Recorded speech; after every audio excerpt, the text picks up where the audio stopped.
Hello. Well, what happened to Boris this morning? Boris is in Ireland this morning, so you got just me. But welcome to the Boris and Robyn Show with Robyn today, Graham Nash.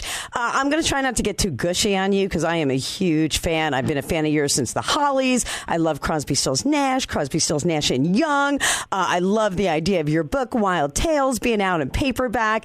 I love the whole remastering of the live Crosby, Stills, Nash and Young stuff. So I got to tell you, it's an honor to have you on the show. Welcome. Thank you very much, Robyn. You sound like a real fan. That's fantastic. I am a real fan. I'm pretty sure I read that you actually hooked up with David Crosby and Stephen Stills at Joni Mitchell's house. Is that a true story? It is a true story. I traveled from London to Los Angeles to be with Joni for a few days. I pulled up into the parking lot. I'd taken a yellow cab from the airport. And I realized I got my guitar and my small suitcase out, and I'm standing in the driveway of Joni's house, and I realized that she has company. Now, it was kind of disappointing, but I went anyway, and I knocked on the door and went in, and it was David and Stephen having dinner with Joan. And quite frankly, we smoked a big one, and they played me a song that Stephen had written called You Don't Have to Cry. It was a beautiful song, and I complimented Stephen on it. Asked them to sing it again. They looked at each other, and they shrugged, and they sang it again, and I asked them to sing it one more time.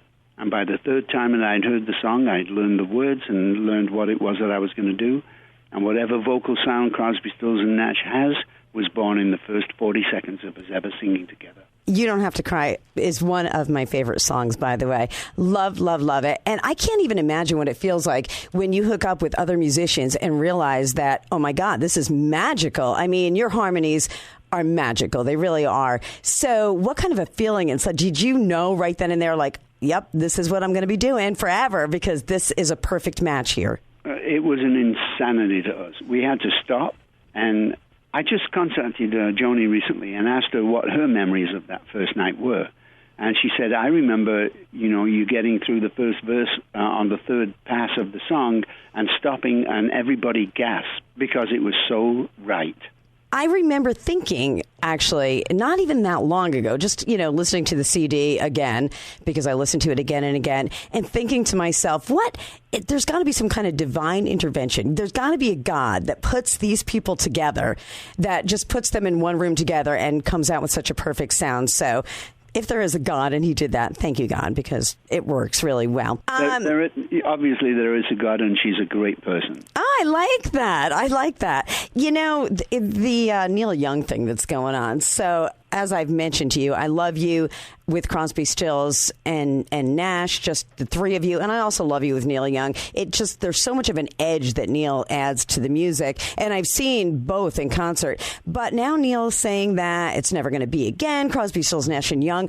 What went wrong? Is this anything that can be repaired? Do you know how many times we have said that Crosby, Stills, Nash and Young won't ever do it again? So I shouldn't be fearful. If you want to be fearful, you can be. Why not? But you know what? I think the truth is that Neil knows what we do to his music. He knows the value of our harmony with his music. And if it's the truth that it's never going to happen again over a trivial thing like a comment by one of us about his new relationship, that would be very sad, wouldn't it? To me, that would be very sad. And speaking of the comment from one of you about his relationship, I've actually heard David Crosby say that you have saved his life more than once. Is that true? I think the only person that saved David's life was David. Did I help? Did I love him? Did I support him? Did I enable him? Absolutely. He's worth every moment. He's an incredible person, and I will be there for him. And if I help save him, God bless it.